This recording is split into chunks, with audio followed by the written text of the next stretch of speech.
මේ උතුම් ධර්මදේශනය ප්‍රඥා නාලිකාව තුළින් විකාශය කිරීමට ප්‍රචාරය කිරීමට ධර්මදානය සිදු කිරීම සඳහා ස්වීඩනයේ වෙසෙන ලහිරු ගුණතිලක මහතා සහ ලසිකා ගුණතිලක මහත්මිය විසින් මෙම උතුම් ධර්මදානය සඳහා දායකත්වය දරා තිබෙනවා.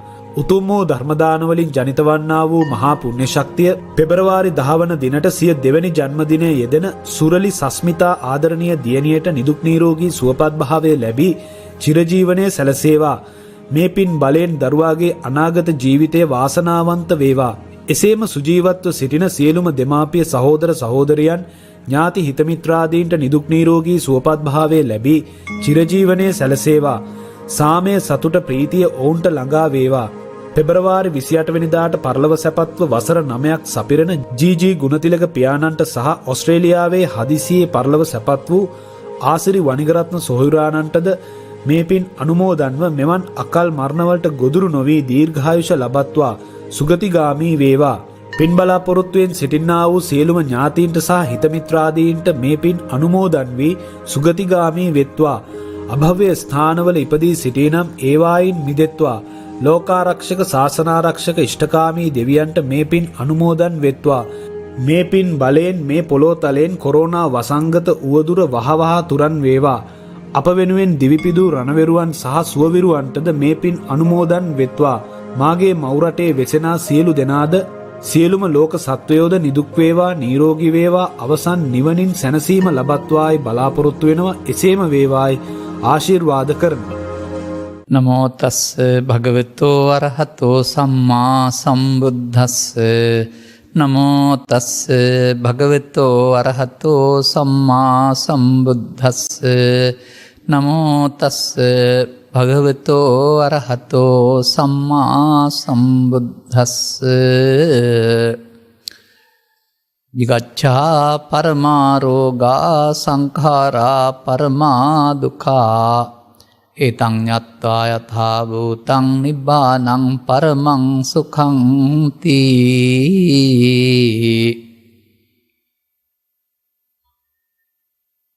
තථාගත බුදු පියාණන් වහන්සේ දේශනා කර වදාළා වූ ධම් කරුණවල ප්‍රායෝගිකත්වයේ ස්වකීය ජීවිතයට යොදා ගැනීම සඳහා ධර්මදේශනාවන් ශ්‍රවණය කරමින් දැනුවත් වෙන්නා වූ සදහබර පින්නතුනි, බුද්ධ වචනවල අරුත තම තමන්ගේ නැන පමණින් ගැඹුරට විවරණය කරන්න පුළුවන් දෙයක්. ඒ නැනකමක් මොනුවක් නැතුවම සමහරට සරලාර්ථයකිනුත් ඒක නවත්තන්න ඉඩ තිබෙනවා. උන්වහන්සේ වදාලා වූ වචන දෙකක් උදව් කරගෙන සියලුම ධර්ම කරුණු පැහැදිලි කරන්න පුළුවන් කෙනෙකුට. පිටු 80ක 100ක තියෙන සූත්‍ර දේශනාවකින් කියන කතාව පද දෙකකිනුත් කියන්න පුළුවනි. මායකට කියන්නේ මිනිසාට තමන් තුළ වෙමින් පවතින දේ තේරෙනවා. අනතුරුව මිනිසාට විය යුතු දේ පිළිබඳව තමන්ගේ ජීවිතය වෙනස් කරගන්න තේරෙනවා. වෙමින් පවතින දේ තුළ මිනිසාගේ ජීවිතයේ සැපහෙව්වට දුකටපත් වෙමින් යන බවත්, වියුත් අනුගමනය කරන්නේ නම් දුකටපත් වීම වෙනකොට දුකට හේතු ටික අයින් කරගන්න පුළුවන් බවත් තමන්ට තේරෙන්න ඕන. මෙන්න මේ කාරණාව වටකොටගත් අනුශාසනාවක් තමයි බුදු දේශනාව කියන්නේ. ඒ ලෝකානුකම්පාව කියලා කියන්නේ මිනිස්සුන්ට ඇඳුම් පැළඳුම් කෑම් දීම් දාලා සුඛිත මුදිත කරන එක නෙවෙයි. ඒක පාලකීන්ගේ නැත්තම් සමාජයේ වැඩක්. ඒකට කියන්නේ සමාජගත දුක සංසිඳනවායි කියලා. සමාජගත දුක සංසිඳවන්නට මධ්‍යම ආණ්ඩුවේ සිට ප්‍රදේශ ප්‍රාදේශ සභා හරහා සමාජ සේවා සංවිධාන ඔස්සේ ඕනතරම් මේ සමාජය ඉන්නවා. ඊට වඩා විශාල ආතතියක් දැවීමක් චිත්තසංතානගතව පවතිනවා.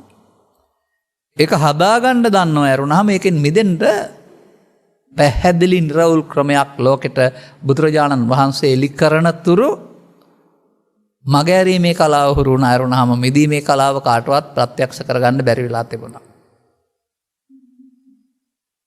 මෙන්න මේ රහස හෙළිකරන්ට ගාථා පද 4ක් මම යොදාගත්තා. මේකේ තියෙනවා ලස්සන වචනයක්. ඔබ දන්නවද රෝග කියන එක? රෝග හැදුනහම ප්‍රතිකාර කරගත්තාම හොඳ වෙනවා. කෙසේ රදේ රෝගයක් නම් ඊට ප්‍රතිකාරයක් දුන්නාම හොඳ වෙනවා. හොඳ වුණාට ආය ආපහු ඊළඟ දවසෙත් හැදෙනවා. ජීවිත කාලෙටම ඒක හැදෙන්න පුළුවනි. ප්‍රතිකාරයෙන් හොඳ වුණාට හැදෙන්න පුළුවනි. ඒවට රෝග කීවට අපි බඩගින්නට රෝගයක් කියලා කියන්නේ නැහැ. නමුත් මේ පළවෙනි පදේ තේරුම jigaccha paramaroga කියන එක තමයි ලොකුම ලෙඩේ බඩගින්නයි කියන එක. ලොකුම ලෙඩේ බඩගින්න නම් කෑම කියන්නේ බේත් නෙමෙයිද? දැන් මේ ලෙඩේ දවසට කී සැරයක් හැදෙනවද ඔබට? සාමාන්‍යයෙන් පුරුදු වෙලා තියෙන ආකාරයට 3 සැරයක් හැදෙනවා ප්‍රධාන වශයෙන්. එහෙනම් ලෙඩේට බේත් කරනවා. දැන් මේ බඩගින්න නැමැති ප්‍රධාන ලෙඩේ නොතිබුණා නම් මේ තරම් මිනිස්සු වෙහෙස මහන්සි වෙලා හරි හම්බ කරලා බඩ පිරවා ගන්න මහන්සි වෙයිද? එහෙනම් අන්න බුදුවරු මේ අර්ථ විග්‍රහ කරන්නේ එහෙමයි. හොඳයි මේ ජීවිත කාලෙම අපේ රටේ සංස්කෘතියට අනුව දවසට 3 ගාන මේ ලෙඩේ සංසිඳවනවා.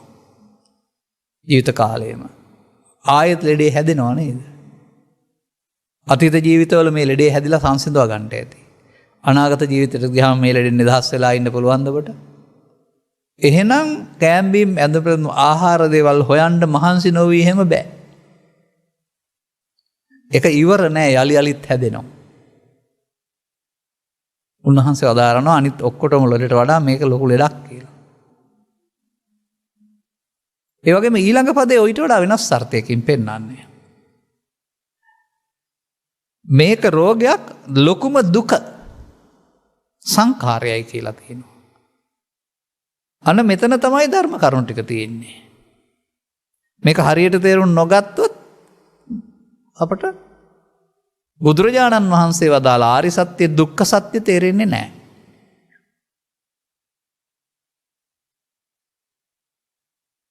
දැන් ඔබ අපේ හෝ අප වැනි දේශකින් වහන්සේලාගේ දේශනාවන් ශ්‍රවණය කරපු අය නම් මේ ගාථාව තුළ පවතින්නේ ඔබ පිළිබඳ විවරණයක් නේද? මේ බුදුරජාණන් වහන්සේ පිළිබඳ විවරණයක් නෙමෙයිනේ. මේ කියන සංකාර ඔබ ළඟ තිබෙනවද? ඔබ මේ සංකාර වලට අයිතිකාරයෙක්ද? ඔබ දන්නවද මේ සංකාර මොනවද කියලා? ත්‍රිපිටක පාළියේ නැත්නම් පාලි භාෂාව තුළ සංකාර පදයට දීලා තිබෙන අරුත් ඔස්සේ ඔබ ගැඹුරට ගිහින් තිබෙනවාද?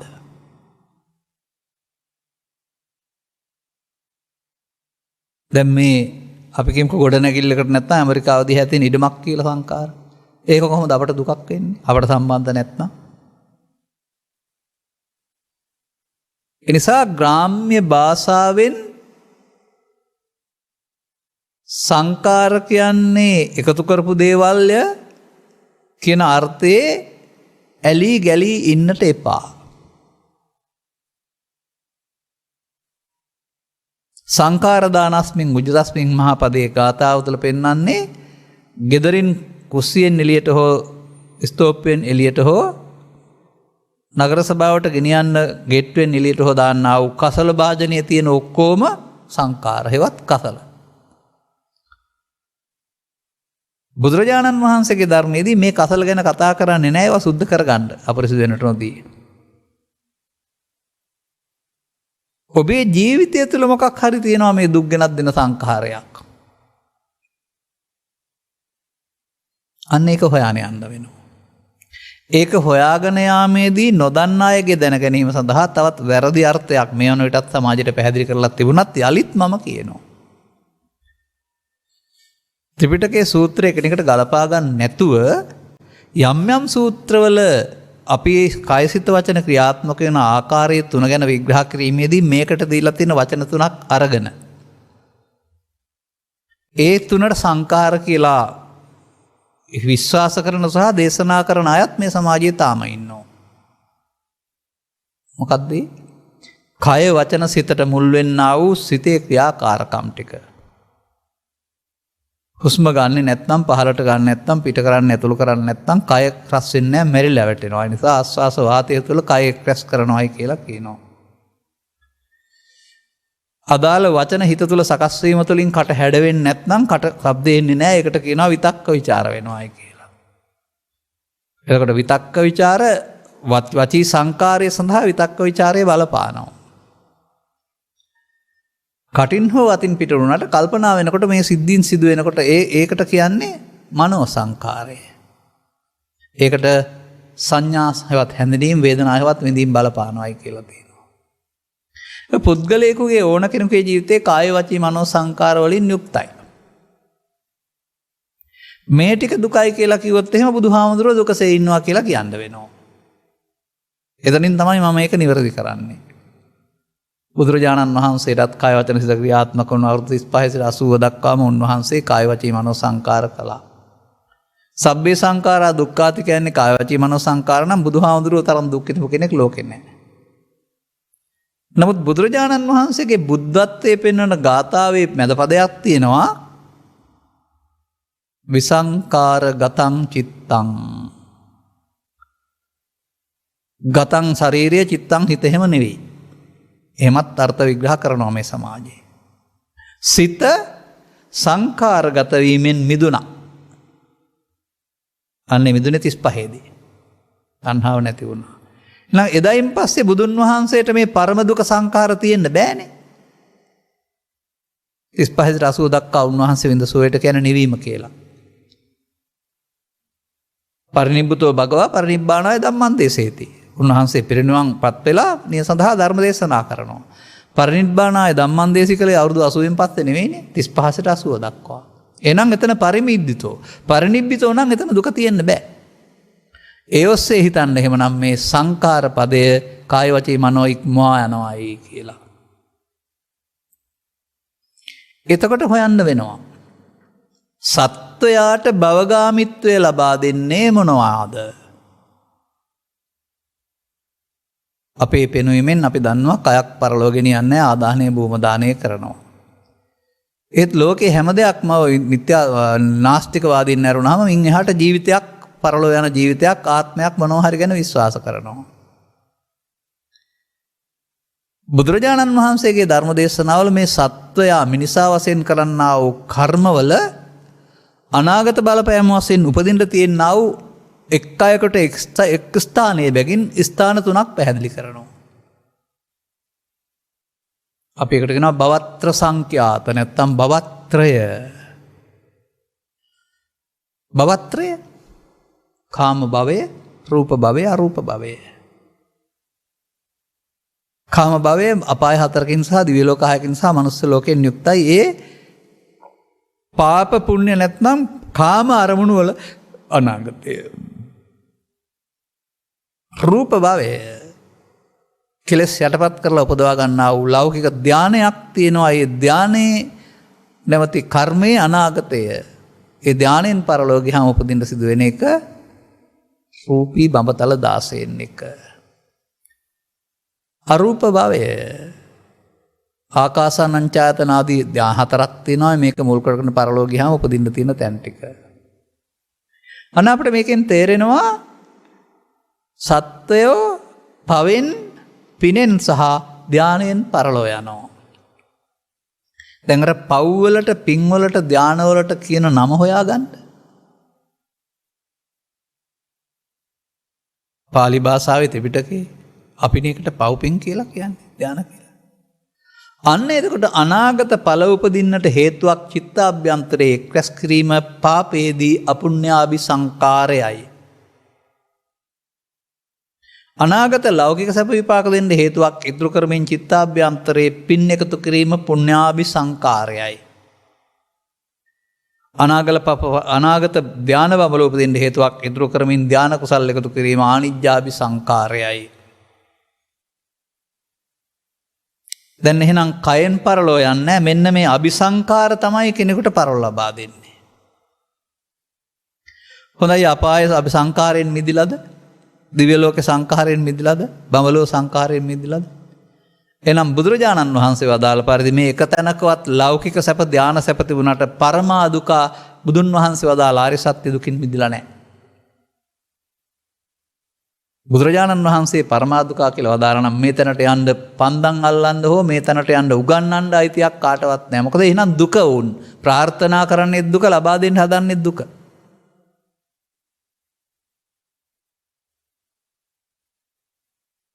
අපි තව පදයකින් හොයාගනිමු ඕන්න. එතකොට තේරුණා දැන් මෙතන සංඛාරා පරමාදුකා කියලා පෙන්නන්නේ. තවත් පදවලින් හොයාගත්ත හැකි අපට. යංකින්චි දුක්ඛං සම්බෝති මේ බුදුරජාණන් වහන්සේ වදාළ මානසික දුක හේවත් ආරි සත්‍ය පෙනෙන දුක්ඛේ යම් කෙනෙකුට හට ගන්නවා නම් ඒ දුක් සියල්ල සබ්බං සංඛාරපච්චය. ඒකට ප්‍රත්‍ය වෙන්නේ සංඛාර. සංඛාරංච නිරෝධේන සංඛාර නිරෝධ කිරීමෙන් හටගන්න දුකක් නැහැ. එහෙනම් දුක හටගන්නේ සංඛාර රැස් කිරීමෙන්නේ. එහෙනම් පෘථග්ජන සමාජයේ ජීවත් වෙන පුද්ගලයා මේ පිළිබඳ ගැඹුරු අවබෝධයක් නැතුව අපුඤ්ඤාභි සංඛාර රැස් කළත් සතර දුකින් මිදිලා නැහැ. පුඤ්ඤාභි සංඛාර රැස් කළත් සතර දුකින් මිදිලා නැහැ. ආනිජ්ජාභි සංඛාර රැස් කළත් සතර දුකින් මිදිලා නැහැ. අපි මේවට මහත් වටිනාකමක් දීලා දිව්‍ය ලෝකය අනේක බ්‍රහ්ම ලෝකය අනේක මහ ලොකු දෙයක් කියලා අන්න අපි ලොකු කරන් ඉන්නවා. නමුත් ඒ ඉන්නේ මාර බන්ධනය තුල, මාරයට උගුල තුල, නැත්තම් සංඛාර දුක්ඛින් මිදිලා නැහැ. අන්න ඒක තේරෙන්න ඕන. මේ සංඛාරා පරමාදුකා කියන එකේ බුදුරජාණන් වහන්සේ වදාළ සංඛාර දුක්ඛෙන් මිදුණ අය අපාය යන්නන් අතර, දිව්‍ය ලෝක යන්නන් අතර, බ්‍රහ්ම ලෝක යන්නන් අතර නැහැ.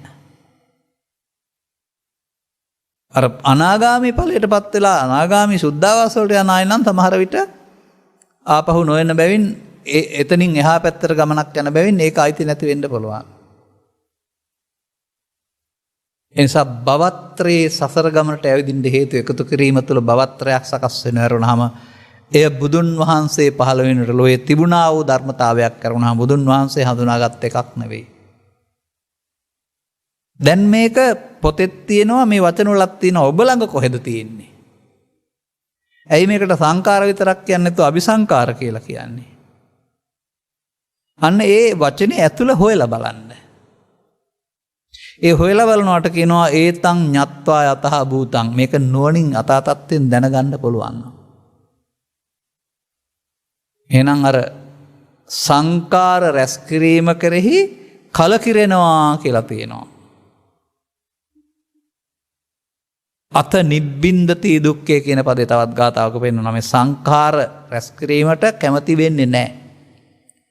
ඔබ ඇසුරේ ජීවත් වෙන ස්ත්‍රී පුරුෂ කිහි පැවිදියාගෙන් අහලා බලන්න දිවි ලෝක යන බ්‍රහ්ම ලෝක යන්න කැමති නැද්ද කියලා.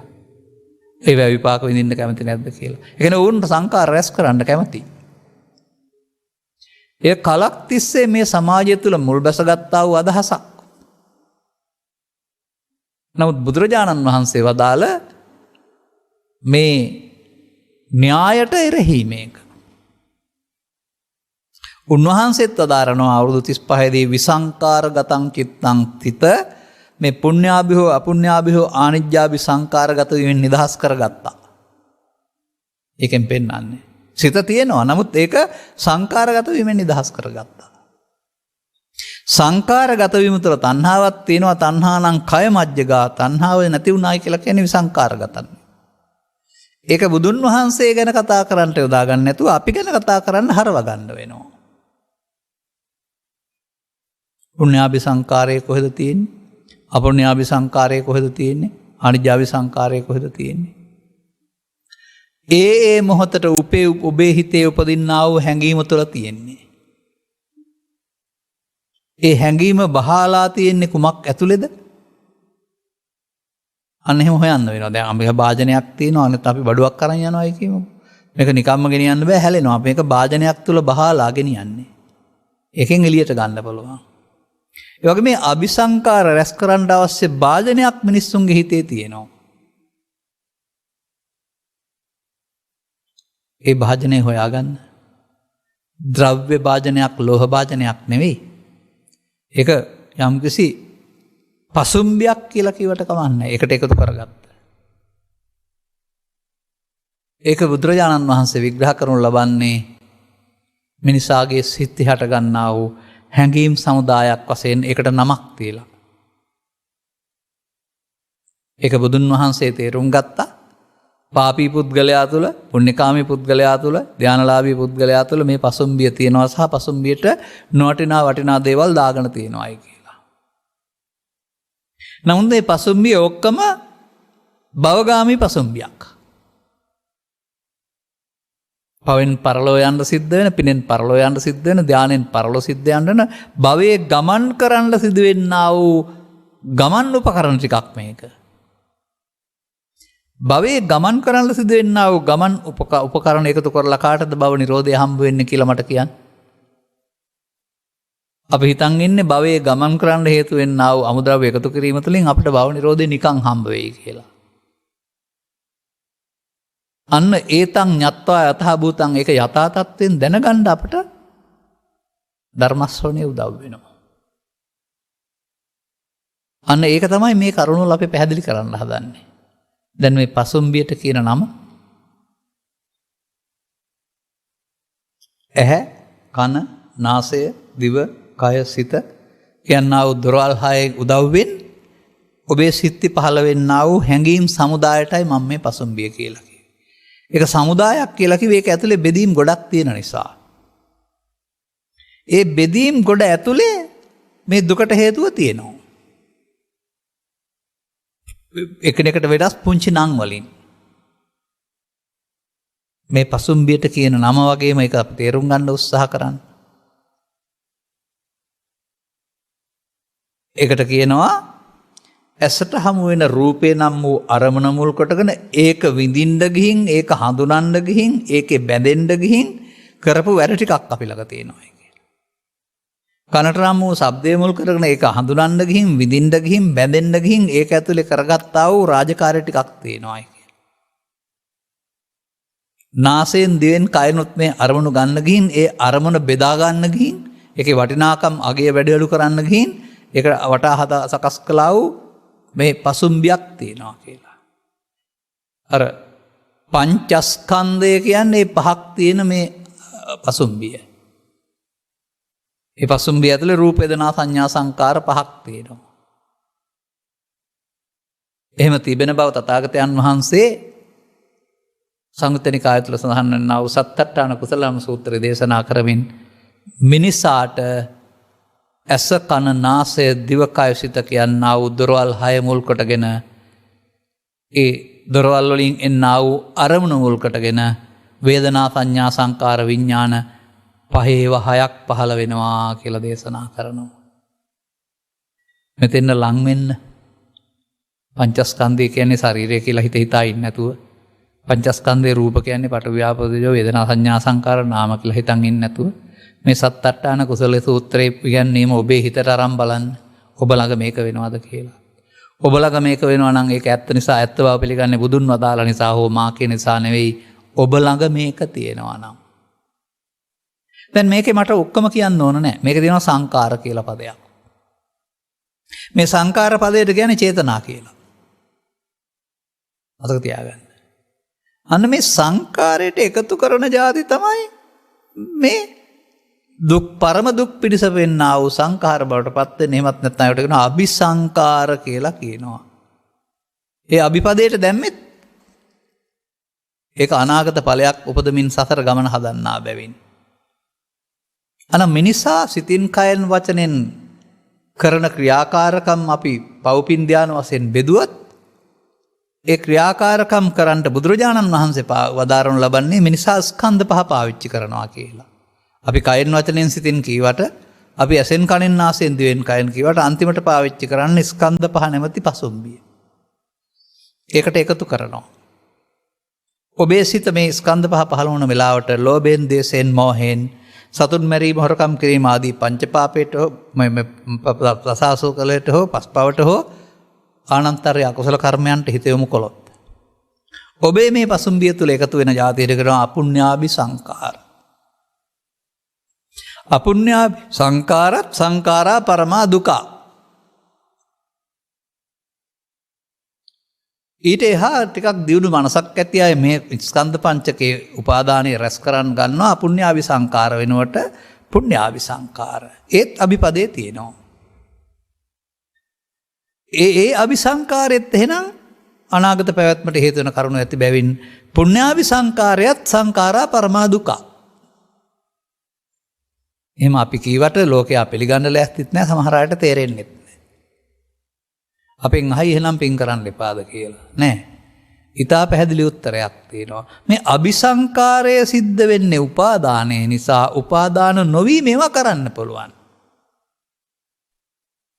එහෙනම් උපාදාන නොකී පව් කරන්නද කියලා අහන්න එපා. උපාදාන නොවි යහපත් දේවල් කරන්න.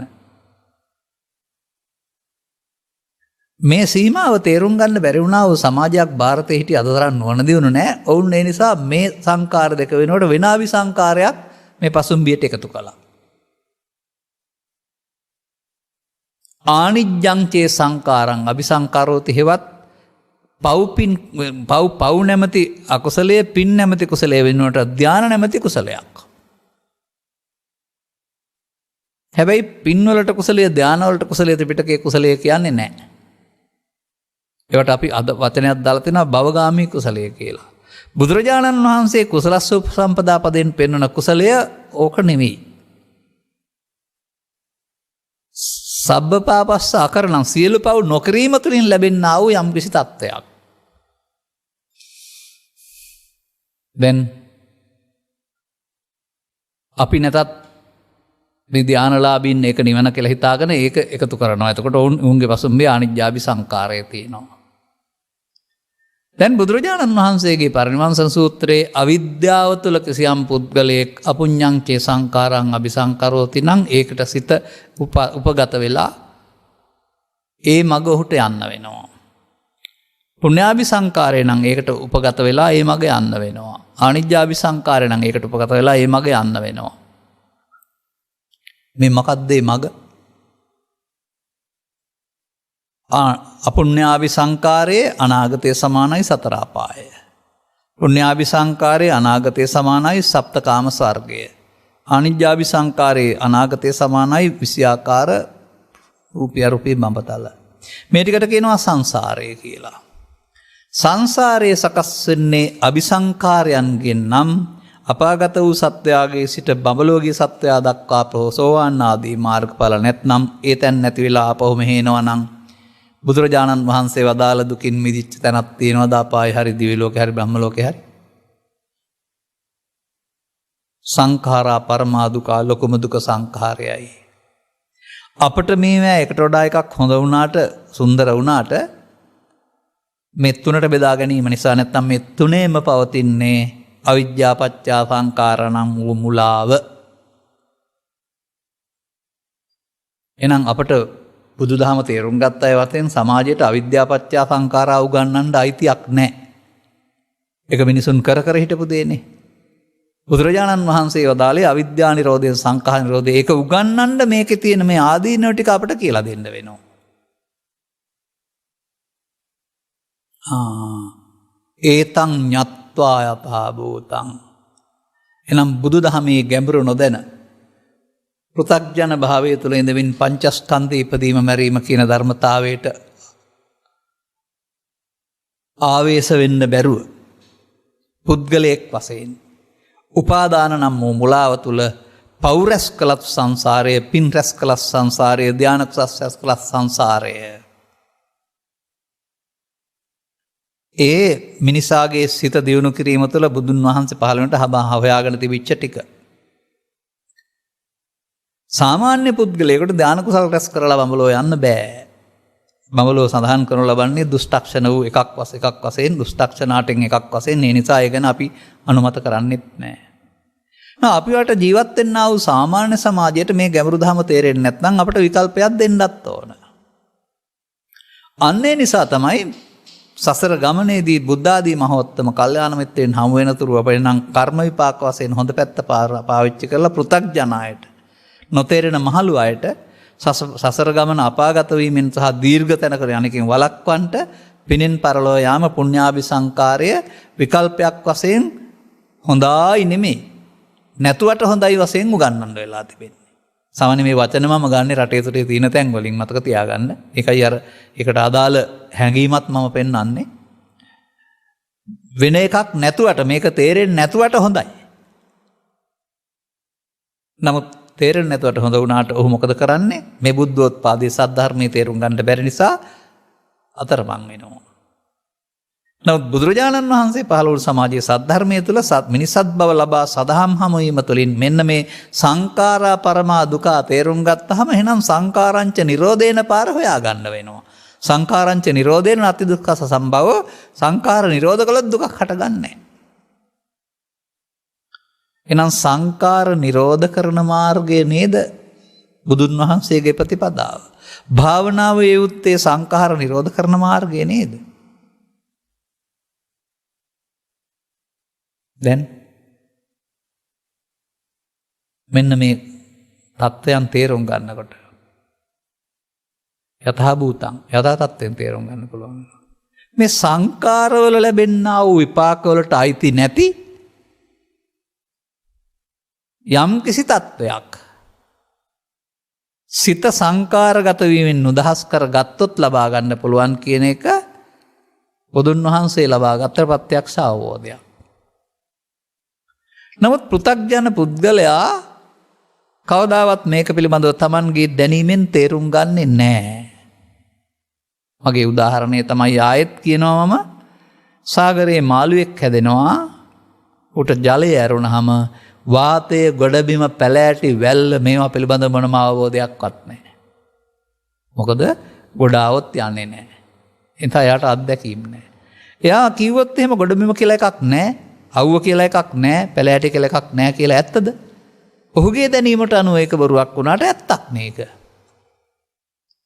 මේ ආර්ය පුද්ගලයන් වහන්සේලා ප්‍රත්‍යක්ෂ කරගන්නා වූ නිර්වාණය නම් මොදේ පිළිබඳව පෘථග්ජන පුද්ගලයෙකුට අවබෝධයක් නැහැ. ඒක ඇත්තක්. ඒක ඇති දෙයක්. අර සංඛාරයන්ගෙන් මිදුණ තැන. සංඛාර දුකින් නැති කරන සංසාර ගමනෙන් නිදහස් වෙන්න අපි ආයුතු තැන. සංකාරගතං චිත්තං. මේක සාමාන්‍යයෙන් මට මෙහෙම දෙයක් තියෙන බව හොයලා දෙන්න පුළුවන් ක්‍රමයක් තියෙනවා තම තමන්ට. ආසන්න වශයෙන් දෙයක් හොයලා දෙන්නේ ඒකම නෙවෙයි. ඔබේ සිත ගැන බලන්න. වඳුරෙකුට වඩා අසංවර නැද්ද? ඒ කියන්නේ අඳුරා අත්ෙන් අත්තට පනින්ට ඉරියව් මාරු කරන්නාසේ ඔබේ හිත අතරක් නැතුව අරමුණු ඔස්සේම යන්නම පුරුදු වෙලා නෙමෙයිද තියෙන්නේ? නිකන් ඉන්නම බෑ. ඒ කියන්නේ හිතට එන දෙයට වහල් වී අපි කටයුතු කරනවා. සාමාන්‍යයෙන් පිරිත් කියන්න ගත්තොත් විවිධ සිතට එන දේවල් වලට පිරිතට හිත යනවා. සාමාන්‍යයෙන් හුස්ම ඇතුළු වීම පිළිබඳව බලන් ඉන්න ගත්තොත් එතෙන්ද සිහිය යනවා. එතකොට එතෙන්ද සිහිය ගියාම අර එක එක තැන් වලට ඇවිදින හිත නතර වෙනවා. බලෙන් මෙහෙම දෙයක් කළොත් එහෙම එමත් නැත්නම් අපි කියමුකෝ දැඩි සිතින් අරගෙන තෙරුවන් වැඳලා ගාථා ටිකක් ඔක්කොම කියලා පැය භාගයක් විතර වන්දනා කරනවා. කල්පනාව වෙන කොහොවත් යන්න නොදී. මේ කරන්න රෙමි පෙන්වන්නේ. මෙහෙම කරපු අයට දැනෙනවා හිත ඇතුලේ මොකක්වත් හිතට එන්නේ නැති තැනක් තියෙනවා කියලා. නොකරපු අයට ඒක තේරෙන්නේ නැහැ. පැය භාගයක් පැය දෙකක් විනාඩියක් දෙකක් තුනක් මේ විදිහට මොකක්වත් මේ ඉස්සරාපු ඊර්ෂ්‍යා ක්‍රෝධ වෛර නිසා හිත තැලෙන්නේ නැති වද දෙන්නේ නැති තැනක් තියෙනවා කියලා. හැබැයි මේ තැන හම්බ වුණේ සෝවාන් වෙලා හැම නෙවෙයි. නිකලස් වෙලා හින්දා නෙවෙයි. කෙලස් ඈත් වීම නිසා. ඒකට කියනවා තදංග. ඒ නිසා මේ බුදු සමයේ තේරුම් නොගත් සමාජයේ තදංග මගින් කෙලස් ඈත් කරගෙන ඉන්න උත්සාහ කරන අය ඉන්නවා. හැබැයි තදංග වලින් සමාධිය හොයාගත්ත අය හිතේ සමාධිය කියලා එකක් තියෙනවා කියලා ඉගෙන ගනී. හැබැයි ඒකේ ඉන්න බෑ. මොකද කෙලස් මූලයන් යටපත් කර බැවින් ඒක ආපහු ඇවිදින් මොක වහලා දානවා. මේ පිළිබඳව මම දකින අත්දැකීම මෙහෙමයි තියෙන්නේ. ඔය දෙවන ලෝක මහා යුද්ධයේ කාලේ මිනිස්සු රවට්ටන්න විදේශිකයන් රවට්ටන්න සමතලාභින් වන්නා වූ අපේ ජලාශ ගුවන් යානා බස්වලවුන් අමාරුව දැමීම සඳහා පාසි වර්ගයක් බෝ කරයි කියලා තියෙනවා. දැන් සමතලාව පේනවා හරියට බලපුවහම තනකොළ පිට්ටනියක් වගේ. මේ රජරට ප්‍රදේශයේ මේවා පිරුණ වැව්වල වතුර පේන්නෙම නැහැ. නමුත් යට වතුර තියෙනවා. ඔවුන් දන්නේ නැති වුණාට ගොවියෝ දන්නවා වතුර තියෙනවා කියන්නේ. ඒ නිසා ඔවුන් මොකද කරන්නේ? අතින් ඈත් කරලා කොටුවක් ගහලා ඈත් කරලා මේ වතුරට බහැලා නානවා. ඔය සංචාරක ගත කරද්දි බලන්න ඒ වගේ පවින් ගිහින් බහැපු තැන්වල මේ වතුර පෑදිච්ච තැන් නැද්ද කියලා. ඒකට කියන්නේ මංකඩ කියලා මේ නාන්න බහින තැනට. මංකඩ භාවිතා නොකළොත් මෙතන වැහිලා යන්නේ නැද්ද බලන්න. අර පාසි වලට යටින් ජලය පෑදෙන්න ආසේ කෙලස් ඈත් වෙනකොට මේ සිතේ සාන්ත බව මතුවෙනවා. ඒකෙන් තේරුම් ගන්න එහෙම එකක් තියෙනවා කියලා. හැබැයි ඒක සෝවාන් ඵලයේ හරි නිවන හරි කියලා හිතන්න නම් එපා. ඒ වාගේ කිව්වේ මං ඒකයි. එතකොට අර කෙලස් එන්නේ නැතුවම එතන තියෙන සෝයත් කෙලස් නැතුවම තියෙන සෝයත් දෙකේ වෙනසකුත් නැහැ. අරක ඇවිදින් යට වෙනවා අරක එන්න නැති නිසා නැහැ. මෙන්න මෙහෙම මේක දහමක් මේ ස්වභාවයේ දහමක්. මේකේ රස තේරෙන එක තමයි දහම් රස තේරෙනවායි කියලා කියන්නේ. එතකොට එයා ඒක තන හැමදාම ඉන්න උත්සාහ කරනවා වුණාම ඕක වහගන්න කැමති වෙන්නේ නැහැ. අනතුරුව ඊට පස්සේ උට එහෙනම් අර මම උදාහරණ එතනින්මයි පෙන්වන්නේ. හොඳයි ඉතින් මේ පාසි තිබුණොත්නේ බෝ වෙලා ඇවිදින් වැහෙන්නේ. එක ගහක්වත් ඉතුරු නැති වෙන්න අයින් කරුවොත් එහෙම ඊට පස්සේ සම්පූර්ණ ජලාශයම පිරිසිදුව තියෙන්නේ නැද්ද? මේ සිතේ සැනසීම වසන්නා වූ නීවරණ දමන නැති මේ මාසේරම ප්‍රහාණය කළොත් අර සැනසීම ඉතුරු නැද්ද? නිවන් දකින්නවා කියන්නේ මොකද්ද කියලා තේරෙන්න මම ඔය කිව්වේ. ඔයවත් තියෙන නිවනක්, මෙරිලා ලබන නිවනක්, අනාගත බුදුහාමුදුරුවෝ ලබා දෙන නිවනක්, කල්පිත නිවනක් ඔස්සේ යන්න එපා. Tamanට තේරෙනවා නම් මේ ගමන් මගේ ගියාම තේරෙන්නේ නිකම්ම තේරෙන්නේ නැහැ. එතකොට එබඳු පුද්ගලයින්ට මේක වහගන්න නැතුව සදාකාලිකව මේක පාදා ගන්න උත්සාහ කරන්න හිතෙනවා. අන්නර සංකාර දුක්ඛයෙන් මිදෙන්න තියෙන එකම තැන.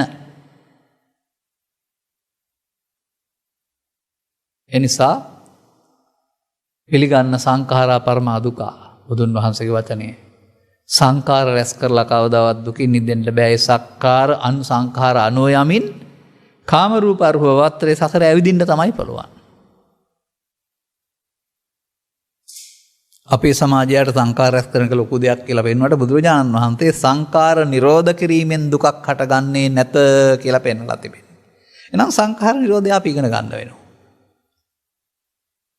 අනේ එතකොට සංඛාර නිරෝධ කිරීම තුළින් ඒතං ඤත්වා මේ සංඛාර පරමාදුක බව දැනගත්තාම එහෙනම් ඒක යථා තත්ත්වෙන් දැකගත්තාම අර පරම සුඛය පාසි වලට වැසෙන්නේ නැති ජලාශය වගේ ක්ලේශ ධර්මයන් උපදවලා වහන්න බැරි ඉමක් කොනක් පරතරක් නැති මේ ස්වභාවය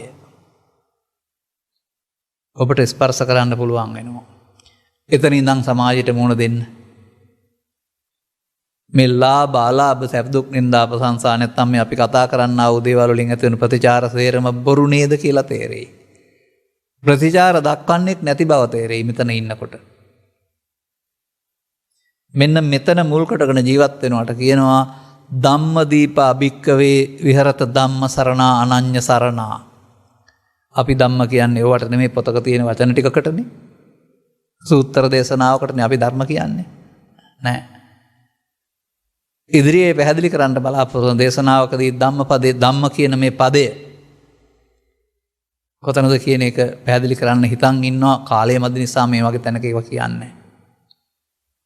දැන් ඉතුරු කාලයේදී මොකද කරන්න ඕනේ එහෙමනම්?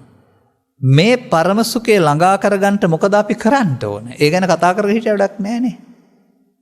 එහෙනම් සංකාරංච නිරෝධේන සංකාර නිරෝධ කරන්න වෙනවා.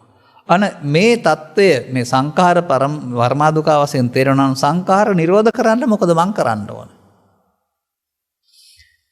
පටිච්චසමුප්පාද න්‍යාය ගත්තොත් කටපාඩමින් කියනවා අවිද්‍යා නිරෝධයෙන් සංඛාර නිරෝධ කියලා. නමුත් ඒක එහෙම කිව්වට කරන කෙනෙක් කරපු කෙනෙක් නැහැ. නමුත් මේක කරන්න පුළුවන් තැනක් තියෙනවා. මේ සම්බන්ධයෙන් ත්‍රිපිටක සූත්‍ර දේශනා ආධාරලා බලපුවම බොහෝ තැන්වල කියලා තියෙන කරුණක් තමයි මිනිසාගේ සිත තුළ ස්වභාවයෙන්ම සිදුවෙන්නා වූ ක්‍රයක් දෙයක් තියෙනවා, දුර්වලකමක් ඒක. මේක වෙනස් කරන්න අපට පුළුවන් කියලා. මේ ස්වභාවයෙන්ම සිදුවෙන දේ තුළ ඒකට නමක් කියනවා හටගන්න ඕනෑ දෙයක් චිත්තය මියයාමත් සමග අනාගත ඵලයක් උපදින්නට හේතුවක් අවශේෂ වී ඉතුරු වී මියයාම සිදුවෙනවා. ඒ මියයාමට කියනවා නිරෝධය කියලා, හේතු ඉතුරු වීමට කියනවා අවශේෂ නිරෝධය. ඔබ තුල සිදුවෙන්නා වූ අවශේෂ නිරෝධය ඔබ තේරුම් ගන්න. ඔබ තුල පව තුලත් අවශේෂ නිරෝධය සිද්ධ වෙනවා. ඔබ තුල පින තුලත් අවශේෂ නිරෝධය සිද්ධ වෙනවා. ඔබ තුල ලෞකික ධානය ලැබුවත් අවශේෂ නිරෝධය සිද්ධ වෙනවා. අවශේෂ නිරෝධය කියන වචනය ඇතුලේ පවතින්නේ දුකත් දුකට හේතුවත් රැස් වෙනවා කියන එක. දුකට හේතුව රැස් කළොත් දුක අට ගන්නවා කියන එක.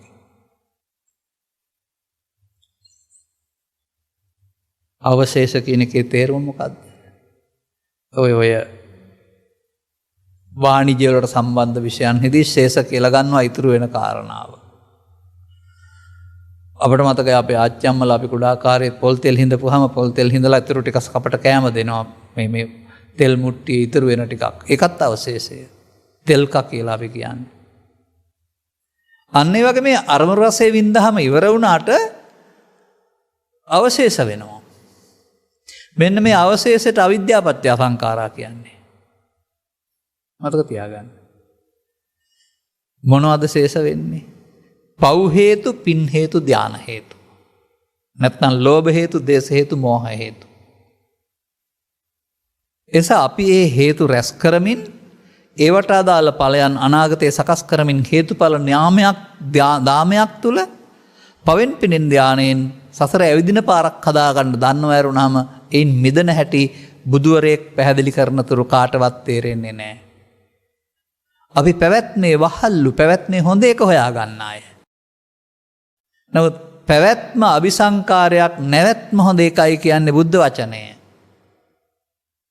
එහෙනම් නැවැත්මට අපි මොකද කරන්න ඕන? අනේක තේරුම් ගන්න වෙනවා. එහෙනම් මේ අවශේෂ වීම වෙනුවට ඔබට කරන්න පුළුවන් නිර්අවශේෂ කියන කාරණාව. මම එකයි කිව්වේ අර සිත තුළ මට පෙනෙනවා කරුණු දෙකක්. අවශේෂ නිරෝධය උත්සාහයෙන් සිහියෙන් කටයුතු කළොත් නිර්අවශේෂ නිරෝධයට පත් කරන්න පුළුවන්. අවශේෂ නිරෝධය දුක දුකට හේතුව රැස් කිරීම නම් නිර්වස නිරෝධයේදී දුක දුකට හේතුව රැස් කිරීම නැත්නම් මොකද්ද කියන්න තියෙන්නේ? නැති වූ තැන සහ මාර්ගය කියලා නේද? දැන් දුකත් හේතුවත් නැති වූ තැනත් මාර්ගයත් ඔබේ සිත තුළින් හොයනවා වුණාම පොතේ තියනවා කියලා හිතන් ඉන්නේ.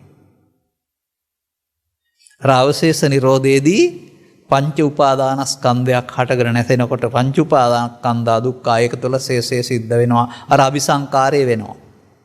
අන්න පව් කිරීමේදී පංචස්කන්ධේ පංච උපාදානස්කන්ධයක් බවට පත් වෙලා අපිට පුණ්‍යාභිසංකාරය එකතු කරලා දෙනවා. පින් කිරීමේදී පංචස්කන්ධේ පංච උපාදානස්කන්ධයට පත් වෙලා අනාගත ඵල විපාක ලබා දෙන්න පුණ්‍යාභිසංකාරයක් අවශේෂ කරලා දෙනවා. ධාන වැඩිීමේදී පංච උපාදානස්කන්ධයක් බවට පත් වෙලා ධාන බමුණු උපදින්න හේතුවක් ආනිජ්ජාභිසංකාර වශයෙන් රැස් කරලා දෙනවා. ඒවට අදාළ විපාක වාරය සැප වුණාට භවයෙන් මිදිලා නැහැ. ඒ නිසා සංඛාරා පරමා දුක්ඛ. ගින් යන්න පුළුවන් ওই තැන්වල. ගින් එහෙන් නිදහස් වෙන්න පාරක් නැහැ. අපහු මෙහෙන්න වෙනවා. මේ එනකොට ආයෙත් බුදුන් පහළ වෙලා නැත්නම් සද්ධර්මය හම්බුනේ නැත්නම් ආවට වෙනවන જાති කරලා ආයෙත් යන්න වෙනව ඇරුණාම නිදහසේ පාර විවෘත වෙන්නේ නැහැ. ඒ දොරටුව ඉතා දුර්ලභයි. මනුස්ස පටිලාභෝච මනුස්ස ප්‍රතිලාභයට බුදුන් වහන්සේ වදාළ මේ කරුණ තේරුම් ගැනීම තුළින් අනුගමනීය ප්‍රතිපදාව තුළින් පමණයි සතරෙන් මිදෙන්න පුළුවන්.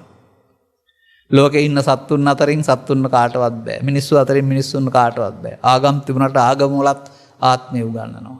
බෞද්ධයින් අතරින් කී දෙනාටද මේක පුළුවන් වෙන්නේ? ඒ කියන්නේ ඔක්කොම සසරේ වහල්ලු ඉස්සරහටත්. ඒ වහල්ලු පෘථග්ජනයින් නම් ඒ පෘථග්ජනයින්ට ආගම රට ජාතිය කුමක් වුණත් ඒක නිසා ඇති වෙන්නා වූ අපි හිතින් සඳහන් කළා වූ අටලෝ දහම අනුව කම්පාවත් දෑවැද්ද වශයෙන් බාර ගන්න වෙනවා. කම්පා නොවී ඉන්න දහමක් උගන්වන්නේ නැහැ නේ ආගම් වල. ඒ නිසා මේ කම්පණය දැවීම තැවීමත් ඒ සතරේ බාර ගන්න වෙනවා. ඔන්න ඕකයි සතර දුකයි කියන්නේ. ඒ කාරණා නිසා ඇති වෙන කම්පනයන් බාර ගන්න සිද්ධ වෙනවා.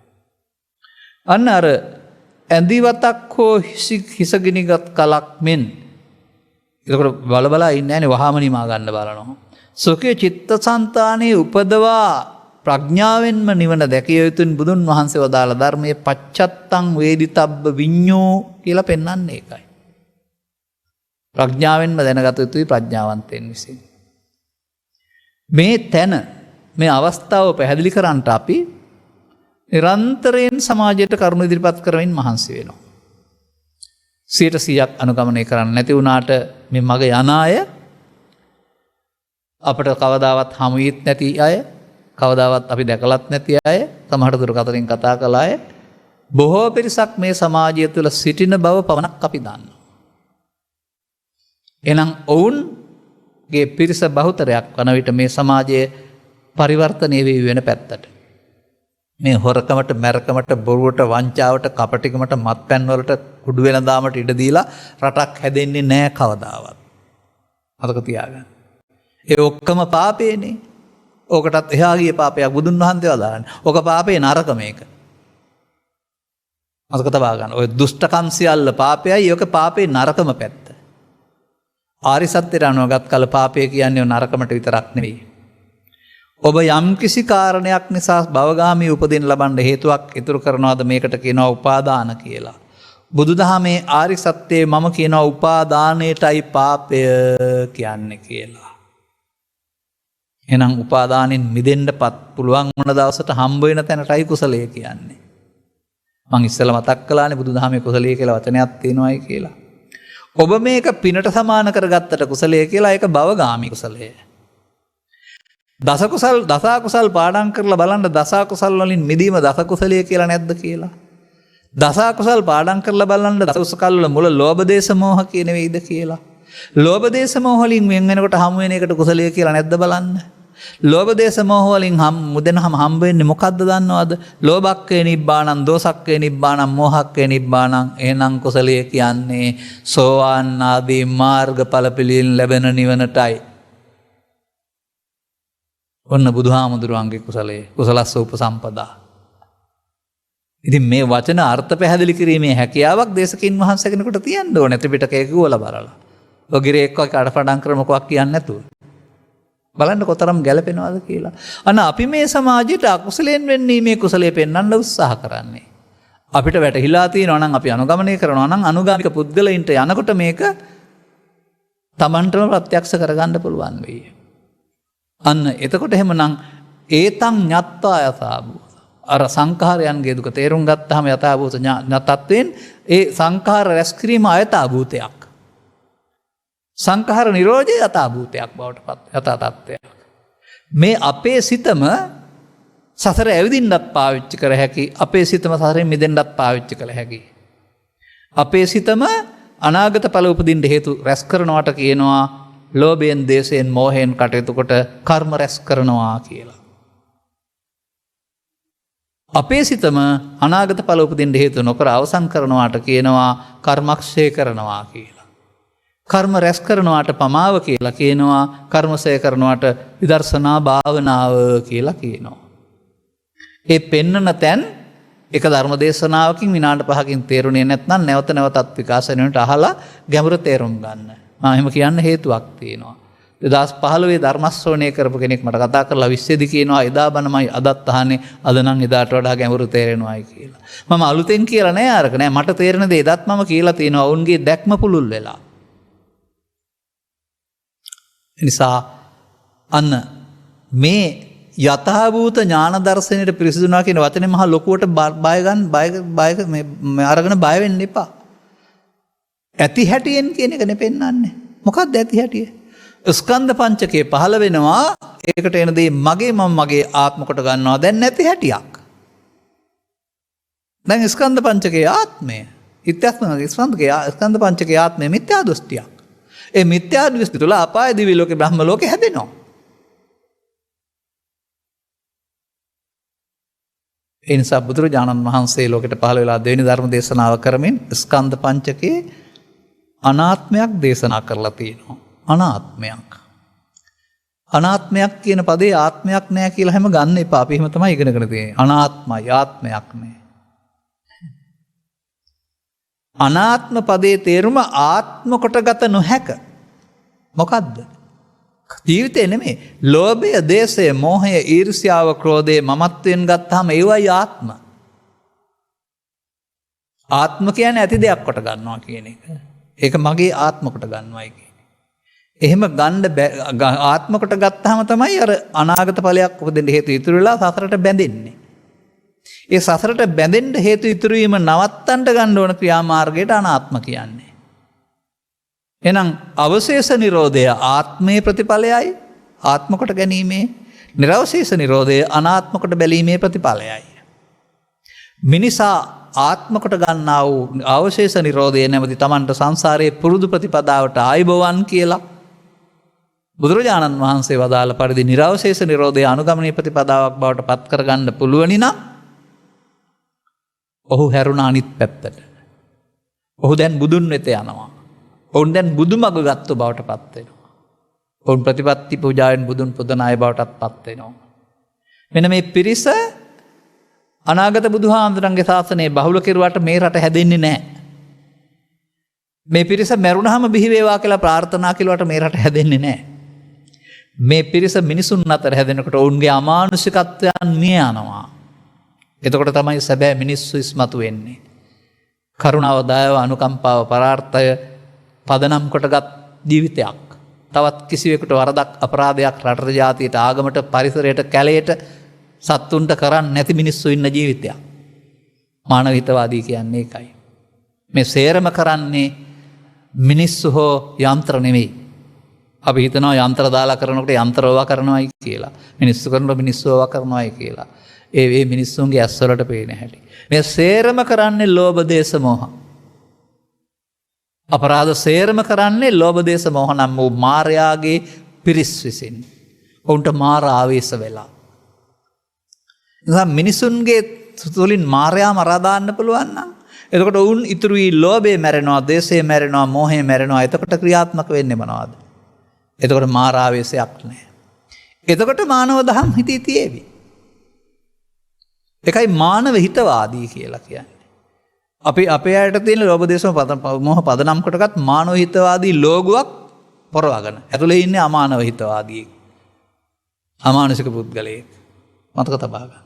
සැබවින්ම මානව හිතවාදී වෙන්න ඕන.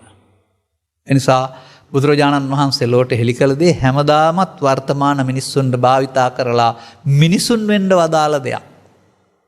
සුන්දර මිනිසුන් වෙන්න, යහපත් මිනිසුන් වෙන්න, නිවුන මිනිසුන් වෙන්න, මනුස්සකම් උතුරා යන මිනිසුන් වෙන්න. ඔය රොබර්ට් නොක්ස්ලා වැනි අය ලංකාවට ඇවිදින් සංචාරය කරලා, එහෙම නැත්නම් ඊටත් පෙර මේ ලංකාවේ ජීවත් වෙච්ච මුතුන් මෙත්තන් දිහා බලලා අල්පේච්ඡ ජීවිතයක්, සැනසුණු ජීවිතයක්, ඔවුන්වා සඳු සවර තිබුණ නැහැ කියලා කතා කරන්නේ මොකක්ද ඔය? ස්ත්‍රී පුරුෂ ගිහි පැවිදි ભેදෙන්තරව ධර්මයේ සරණින් නිවුන ජීවිත ගත කරපු අය පැලෙත් හිටියා පන්තලේ විතරක්. නමුත් මේ සෑහීමට පත්වෙන්න බැරි අතෘප්තිමත් ලෝකයේ බඳු සල්ලහුක බුද්ධි තේරෙන්නේ නැහැ.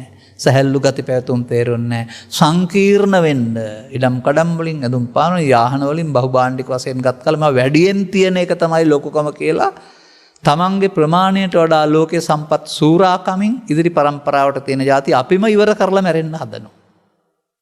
අවුරුදු දහස් ගණනක් තිස්සේ මේ සම්පත් ඔක්කොම ඉදිරි පරම්පරාවකට තියලා අපි ගිය අපට අවශ්‍ය ප්‍රමාණය මුක්ති විඳලා. මේ සියල්ල පොළොව යටින් හැමතැනම සූරලා අපි මාර ගන්න හදන්නේ. මම මෙහෙම උදාහරණයක් කියන්නම්. ඔව් උග්ගහ තියෙනවානේ. උග්ගහේ පැණි තියෙනවා. හැබැයි නිකන් ගන්න බෑ, උග්ගහ මිරිකන්න ඕන. උග්ගහට රිදවලා ගන්න ඕන. උග්ගහ රිදෙන්නේ නැති නිසා මිරිකෙනවා. නමුත් ඒ මිරිකන්න පුළුවන්කමක් තියෙන පැණි වලට තියෙන ලොල්කම නිසානේ, නැත්තම් මිරිකන්න ඕන නෑනේ. ඒ වගේ මේ සම්පත් වල ලොල්කම නිසා තමයි අසීමිත සම්පත් ගවේෂණයකට යන්න ගිහින් සම්පත් සූරාකමින් අපිම අගාධයකට පත් වෙමින් ඉන්නේ. මේ අගාධයේ හැටි මම මිනිත්තුවක් දෙකක් තුළ කියලා දෙන්නම් හිතා ගන්න. 1969 නිරක් දිගේ පාසල් යන විට මට තිබුණ නිර ළඟ තිබිච්ච වතුර බීලා යන්න පුළුවන්කමක් තිබුණා. ඒකේ පුංචි අයිරාවත් හිටියා. 1975 අනුරාධපුර දිස්ත්‍රික් සීමාව තුළ ඉන්නකොට ඇලකට බැහැලා වතුර කලගෙඩියක් පුරවලා මේකෙන් වතුර බීලා එන්න පුළුවන්කම තිබුණා. ඒ අපේ පරිසරයේ හැටි. ඇවින් එන ජලය ආපහු කැලයක් කරහා එනකොට පිරිසිදු ජලය බොන්න පුළුවන් මොකක්වත් ගැටලුවක් නැහැ. අද දැන් අවුරුදු 50ක් ගිහින් තියෙනවා. කොහෙන්ද පොළවෙන් හොඳ වතුර ගන්න තියෙන්නේ? ඔක්කොම වසවිස කරලා ඉවරයි නේද? කෘෂිකර්මයේ දියුණුව කරන්න ගිහින් මොකද කරන්නේ? සත්තු හුඟක් මරණ ඒ කාලයකට කිව්වේ පොලිඩෝල් කියලා අද නම් නැතුව ඇති කෘමිනාශකයක් ගෙනත්. ගෝයන් ගහේ ඉන්න කුඩිත් නෙමෙයි ගෝයන් ගහට හිතවත් හිරුව තල ගොයයි ඇතුලේ හිටියා වූ දියබරියයි දේනයයි ඔය හිතවත් සත්තු ගොඩක් හිටියා ගොවියන්ට. කොකයි සේරම ටික මරලා දැම්මා. පසනිසරු වුණා. ගඩවිල්ලත් මරලා දැම්මා. තව එහාට දැන් මොකද කරගෙන යන්නේ මේ සම්පත් සූරාකමින්? දැන් ඊට පස්සේ ඒ කාලේ අපට වතුර බොන්න පුළුවන්කමක් වෙනවා කරදරයක් නැතුව ලිඳකින් දැන් ලිඳකින් වතුර බොන්න බෑ බෝතලෙන්ම ගන්න ඕනේ. ඒ කාලේ අපට නාහේ බැඳගෙන නැතුව යන්න පුළුවන් දැන් නාහේ බැඳගෙන යන්න වෙලා තිබෙනවා. තව ටිකක් කල් යනකොට හැමෝටම ඔක්සිජන් ටැංකියක් කරේ බැඳගෙන තමයි හුස්ම ගන්න වෙන්නේ. මෙහෙ ඉතුරු නෑ පරිසරයේ. මේ උග්ගස මිරිකා පැණි ගන්න යන්නේකේ විපාකය. ඉඳා සම්පත්තියෙන් ඕනේ සම්පත් සීමා සහිතව භුක්ති විඳින්න අපට ලද දෙයින් සෑහෙන්න පුළුවන් ජීවිතයක් බුදුදහම තුළ ලැබෙන්න ඕන. ඒවා හිතන්නයි කල්පනා කරන්නේ. මීට වඩා ඔබට මේ ධර්ම දේශනාව සඳහා කාලය දෙන්න මට ඉඩ කර ලැබෙන්නේ නැහැ කියලායි මම කල්පනා කරන්නේ. අන්තිම වචන ටිකක් කියන්නම්. ඒ නිසා මේ යථාභූත තත්ත්වය තුළ අපට පුළුවන්කමක් තියෙනවා අරමුණ හෙටට ගන්න තියන්නේ නැතුව මම ඔබට හොඳ වැඩක් කරන්නම්කො මට වෙලාවක් ආවයිකෝ කියලා අන්න එක තමයි අවශේෂ නිරෝධය කියන්නේ. එහෙම නැතුව ඉවර කරන්න. එහෙම ඉතුරු කරන එකට කියනවා අනිත්‍ය සුඛාත්ම වශයෙන් බැලීම. එහෙම ඉතුරු නොකර අවසන් කරනවාට කියනවා අනිත්‍යවත් ධර්මය. එහෙනම් මිනිස්සුන්ට ලෝභ දේශ මොහසය කරන්න අනිත්‍ය නැමැති ධර්මයේ සරණ වෙනවානේ. බලන්න. එතකොට ඒ මනුස්සයාට ඔය කියන තරම් පෙන්වන්න දේවල් ඕන නෑ. කෑමට ආහාර ඇඳීමට ඇඳුම් නිවාස මේවා සරල මට්ටමකටපත් වෙන්නේ අර ආඩම්බර අහංකාරකම නැති මිනිස්සු. දැන් ඉතින් ඔබේ කෑම ඇඳීම ඔබට ඕනෑවට අනිත් අයටද පේන්නද? ඔබේ නිවාස ඔබට කැමතිද පානිද අනිත් අයට වඩා තරඟට නෙමෙයිද? අනේ තරඟට යාම කියලා කියන්නේම ක්ලේශ ධර්මයන්ගෙන් මමත් ඒ උකහා දක්වන්න උත්සන්න කරන පෙන්වන එක. ඉතින් මේකෙදි සමතලාභින් වල වෙනුවට ඊට පස්සේ වැව්වලත් ගෙවල් හදන්න වෙනවා. සමතලාභින් වල වෙනුවට ඊට පස්සේ සාගරය අයිනෙත් වැව් හදන්න වෙනවා. ගෙවල් හදන්න වෙනවා. සමතලාභින් වෙනුවට ඇලවල් වලට කණු හදලත් ගෙවල් හදන්න වෙනවා. සමතලාභින් වෙනුවට කඳු කපලා හදන්න වෙනවා. කඳු කපලා හදපුවම අප්‍රමාණවත් නැති වැස්සක් ආවම කන්ද කඩාගෙන වැටලා ගේ යට වෙනවා. ওই රටේ දකින්න තියෙන්නේ දැන් ඔය. තව ඉස්සරහට වැඩිපුර තියෙයිවා. ඒ නිසා අපිම කරගත්ත මෝඩකම් වල විපාක විඳින්මින් ඉන්නවා කියලා ඔළුවට ටොක්ක්ක් අනගෙන කල්පනා කරන්න. මේ බුදුදහමෙන් පෙන්වන සරල ජීවිතය කියන එකේ වටිනාකම අන්න එහෙමයි. මේ සම්පත් ඔච්චර ඉක්මනට කාලා ඉවර කරන්න එපා. මැණික් තියෙනවා නම් හරි රත්තරන් තියෙනවා නම් හරි පොළොවට මේද තෙල් තියෙනවා නම් හරි මේවා අවුරුදු 10න් 15න් ඉවර කරන්න එපා. ඒවා ඉදිරියටත් ආයට උකහා ගන්නට මතු කර ගන්නට අවශ්‍ය විදිහට අපේ අවශ්‍ය පරිභෝජනයේ සරසා ගන්න පුරුදු වෙන්න. අන්න එහෙම මිනිස් සිත සෑහීමටපත් වෙන්න පුළුවන් ජීවිතයකටපත් කරන්න තමයි බුදුදහමෙන් උගන්වනු ලබන්නේ.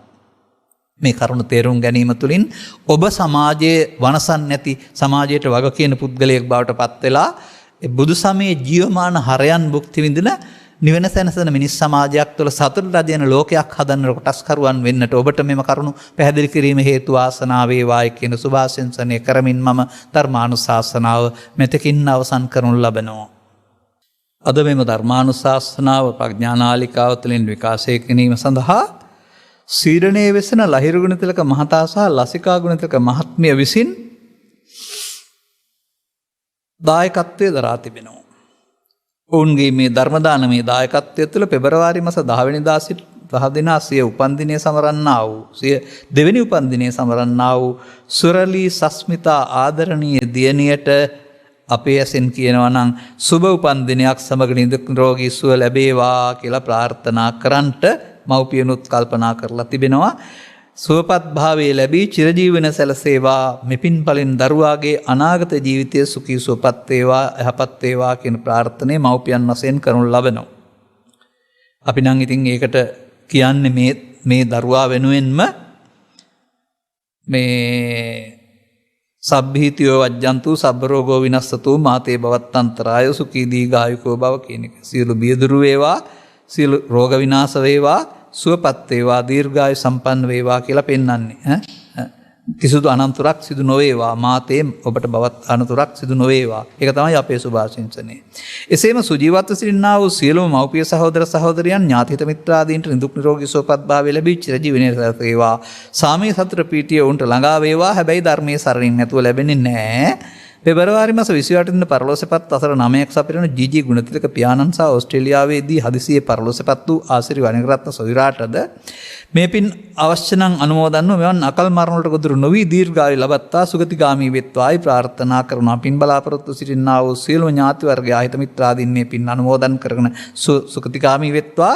අභව්‍ය ස්ථානවල සිටිනන්ගෙන් අත මිදෙත්වා. ලෝක සංරක්ෂණ ඉෂ්ඨකාමී දෙවියන්ට මේ පින් අනුමෝදන් වෙත්වා. මේක තියෙන දේවල් මම මේ කියන්නේ. මේ පින් බලෙන් මේ පොළොව තලයේ කොරෝනා වසංගතය උවදුරු දුරු කරන්නට අවස්ථාව සැලසේවා. අප වෙනුවෙන් දීපිදු රණවිරුවන් සහ සුවවිරුවන්ටද මේ පින් අනුමෝදන් වෙත්වා. මාගේ මව් රටේ වෙසෙන සියලු දෙනා සියලු ලෝක සත්‍යයන් නිදුක් වෙත්වා, නිරෝගී වෙත්වා, අවසන නිවනේ සැනසීම ලබත්වායි ඔවුන් ප්‍රාර්ථනා කරනු ලබනවා. මේ ඔවුන්ගේ ප්‍රාර්ථනයයි මම කෙටියෙන් ප්‍රාර්ථනා කරනවා. උපන්දින පැවරු ආදරණීය දියණියට සුබ උපන්දිනයක් වේවා. නිදුක් නිරෝගී සුවපත් බව සහ චිරජීවනයේ සැලසේවා. අනුග්‍රහක බෞතුන් වශයෙන් මව්පිය දෙපළ සහ උන් ප්‍රාර්ථනා කළා වූ සැමට පෙර ආතුව පරලෝසපත් ඥාති වර්ගයා අතර පින් කැමැති අය පින් අනුමෝදන් කරන සුඛී සුවපත් සියලු සැපයන්ට පැමිණ මතු උපදිනා භවයකදී මිනිසත් බව ලබා ත්‍රිලක්ෂණයේ ගැඹුරට අහගෙන උතුම් නිවනින් සැනසෙන්නට ඔවුන්ට මේ පින් හේතු වාසනා වේවා.